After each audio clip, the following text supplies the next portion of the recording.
BGT news, सच की तलाश में बढ़ते कदम। नमस्कार दोस्तों, देश के अंदर इस समय की जो परिस्थिति है, पूरा देश कोरोना से जूझ रहा है और भारतीय जनता पार्टी चुनी हुई सरकारों को गिराने के अंदर अपना पूरा ध्यान केंद्रित किए हुए है। लोकतंत्र की यही खूबसूरती थी कि लोकतंत्र के अंदर चुने हुए जनप्रतिनिधि, जिनको देश की जनता ने चुनने का काम किया, वो सरकारें बनाते थे और विपक्ष एक सशक्त विपक्ष के रूप में उनके किए हुए कार्यों की तुलनात्मक अध्ययन कर करके आलोचना करने का काम करते थे। लेकिन आज स्थिति ये हो गई कि विपक्ष की जबान को बिल्कुल बंद किया जा रहा है, कोई विरोध में आवाज ही न उठ सके और तानाशाही पूरे देश के अंदर लागू है। संस्थाओं की गरिमाओं को ठेस पहुंचाने का काम जो इस सरकार ने किया है, वो ऐसा कभी नहीं हुआ। पूरे देश में जो हमारी संवैधानिक संस्थाएं थी, उनको बर्बाद करने का काम कर दिया। ताजा उदाहरण राजस्थान का है। राजस्थान में गवर्नर द्वारा विधानसभा सत्र कैबिनेट के प्रस्ताव के बाद भी नहीं बुलाया जा रहा, तो ये पूरी तरीके से एक संवैधानिक संस्था के ऊपर चोट है। संविधान में स्पष्ट उल्लेख है कि गवर्नर बाध्य होंगे कैबिनेट द्वारा विधानसभा सत्र पास कर आहूत करने के निर्णय पर। लेकिन बड़ा ही हास्यपद स्थिति है कि गवर्नर साहब कोरोना का बहाना बता रहे हैं, जबकि बिहार के अंदर अगस्त में सत्र चालू होने जा रहा है, पौंडीचेरी में सत्र चल रहा है, और जिस कोरोना का आप हवाला दे रहे हैं वो सबसे पहले जब अलार्मिंग सिचुएशन थी तो मध्य प्रदेश की सरकार बनाने के चक्कर में आपने पूरे देश को कोरोना की आग, इनके द्वारा बहानेबाजी की जा रही है। उसका कारण केवल इतना है कि विधायक बहुमत के साथ कांग्रेस के साथ है और ये लोग तोड़ने में व्यस्त हैं, टूट इनसे पा नहीं रहे। सवाल इस बात का नहीं है कि सरकार कांग्रेस की है या किसी और की है, किसी की भी सरकार हो, इस प्रकार अलोकतांत्रिक तरीके से जो चलन देश के अंदर भारतीय जनता पार्टी के लोगों ने किया है, वो लोकतंत्र के लिए बहुत खतरनाक है। और आज जो देश के अंदर परिस्थिति मोदी जी ने ताली पिटवाकर थाली बजवा करके की है, आज कोरोना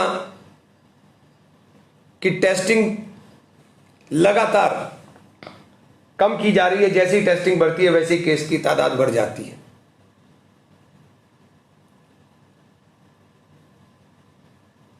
लखनऊ में कल मेरे मित्र, उनको कोरोना हुआ,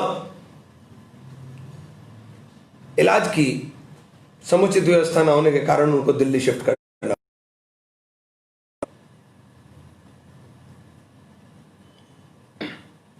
जिस तरह के आइसोलेशन वार्ड्स के अंदर इनके यहां स्थिति है,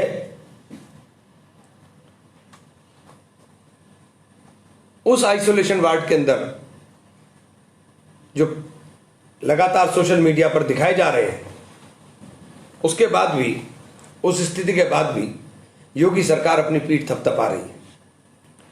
और झूठ तो इतना बोलते हैं, कोई कहता है कि हमने 150 देशों को मदद कर दी।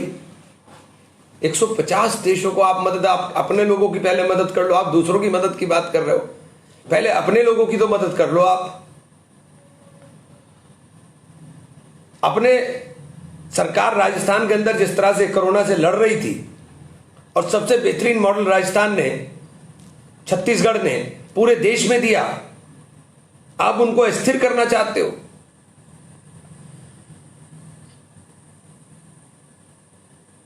केवल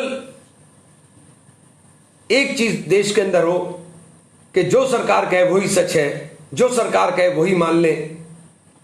चाइना पर स्थिति दिन ब दिन बदतर से बदतर होती जा रही है, लेकिन यहां छाती पीट करके झूठ बोलने के अलावा कुछ नहीं हो रहा है।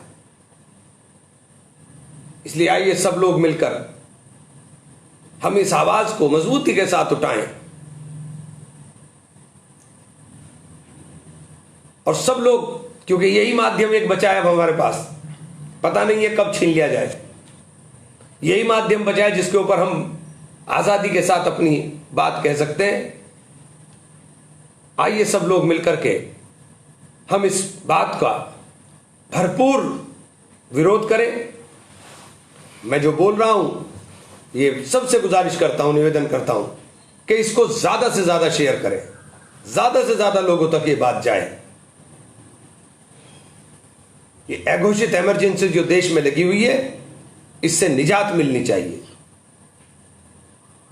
बकरीद का त्योहार आ रहा है, गवर्नमेंट गाइडलाइन कुछ देती है, प्रशासन कुछ करता है। अजीब स्थिति है देश के अंदर। अभी मेरे पास एक गांव से फोन आया कि साहब कल दरोगा जी आए थे और दरोगा जी कह गए थे कि आपको यहां कुर्बानी नहीं करनी है, जबकि मुख्यमंत्री जी कह रहे हैं कि आप कुर्बानी कर लीजिए। गाइडलाइन उन्होंने जारी की है। जो धार्मिक अनुष्ठान है उनके ऊपर पाबंदियां लगाई जाती हैं।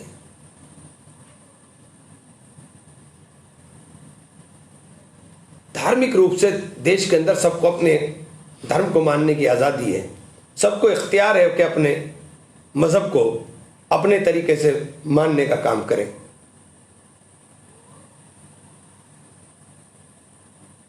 शासन में, प्रशासन के अंदर आपस में इतना फर्क है कि वहां से गाइडलाइन कुछ आती है, यहां कुछ और अमल में लाया जाता है।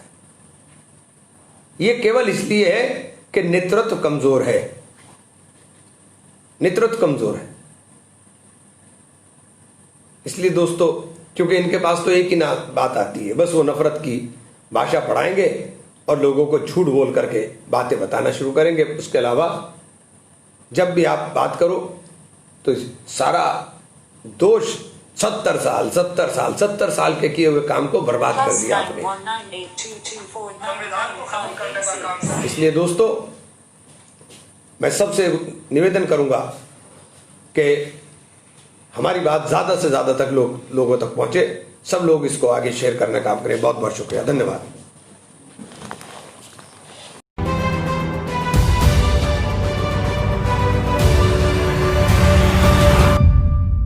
BGT न्यूज, सच की तलाश में बढ़ते कदम।